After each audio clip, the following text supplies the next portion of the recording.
Ξεκινάμε λοιπόν το φθινόπωρο του τώρα, της φετινής χρονιάς, με 4 αρχικά μαθήματα, 4 αρχικά σεμινάρια, που έχουν ως θέμα κατά κύριο λόγο την τέχνη, την ζωγραφική, τη διεθνή, με άξονα ίσως την αναγέννηση, την ελληνική ζωγραφική και τη φωτογραφία, και ένα μάθημα που θα έχει ως περιεχόμενο την επιμέλεια και διόρθωση κειμένων,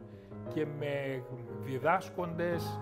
τον κύριο Ανδρέα Ιωαννίδη από την Καλών Τεχνών, τον κύριο Κώστα Ιωαννίδη από την Καλών Τεχνών, τον κύριο Μαράτο που είναι διδάκτορας της Καλών Τεχνών, και την κυρία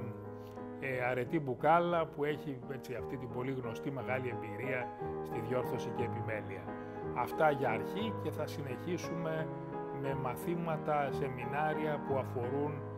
την δουλειά του Αριστοτέλη, τη σημασία της για τη σημερινή εποχή και προοπτικά και το πλατωνικό έργο.